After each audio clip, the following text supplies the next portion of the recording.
কি জ্বর হচ্ছে? কি জ্বর? ডাক্তার কাছে লয়ে যায়। আয় আমার কুলো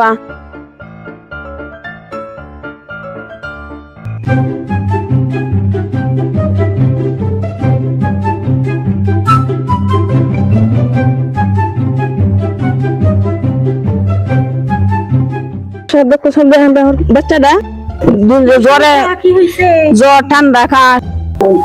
কি সমস্যা? কি হয়েছে বাবু? ঠান্ডা জ্বর কাশ। তাই কতদিন ধরে? আজকে 4-5 দিন ধরে। আচ্ছা, তাহলে আমি একটু পরীক্ষা করে নিই।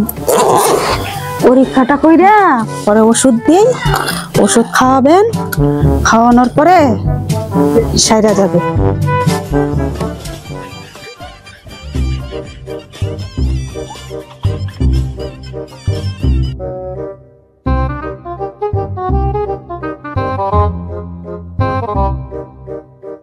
এদিকে জোরে জোরে শ্বাস নাও বাবু, জোরে জোরে শ্বাস নাও। বুকেও সমস্যা লাগে? শ্বাস টানতে কষ্ট হয়? আচ্ছা, আমি একটা ওষুধ দিচ্ছি, নিয়মিত খাওয়াবেন, ইনশাল্লাহ সাইরা যাবে।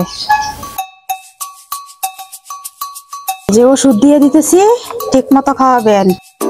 সকালে 1 দাগ, দুপুরে 1 দাগ, রাতে 1 দাগ। সকালে 1 দাগ, রাতে 1 দাগ।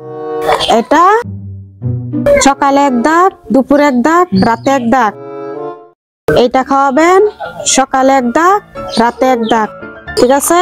ঠিক আছে, ইনশাল্লাহ সাইরা যাবে। আম্মু আম্মু ডাক্তার সাহেব উল্টা কথা শোনাবেন। এই যুগের মডেলিং আজ আগে রোগী মানুষ তাও আমারে কয়ে গেল আমিও নাকি উল্টা বা চশমা পড়ছি। আচ্ছা ও, আজকাল আমার মাথা মুতা ঠিক নাই, উল্টা পড়া হয় তাই না? মা পেটটা না বেদনা হচ্ছে। কি ওষুধ দিল? খায় ভালো না সারা পেট বেদনা তো সাইও যায় ডাক্তারের কাছে। বসেন বসেন। ওষুধ কি ওষুধ দিয়েছেন? সারা পেট বেদনা আর পাতলা পায়খানা হয়েছে। আচ্ছা দেখি দেন তো ওষুধটি।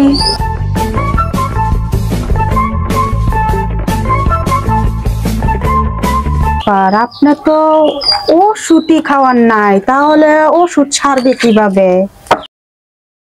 আপনি তো বলছেন ডাক খাওয়াইতাম 3 বার, আমি তো উঠে বাচ্চা ডাক খাওয়াইছি, এটা 2 বার খাওয়াইছি, এটা 3 বার খাওয়াইছি, বাচ্চা ওষুধই সারা নাই। কি কি? আমি আপনারে ডাক খাওয়াইতে বলছি দেখা আপনি ডাক উঠে খাওয়াইছেন? ধুরু, এই যুগে কোনো বোকা মানুষ আছে? আপনি এটা কাজ করলেন? আপনি ওষুধই খাওয়ান নাই।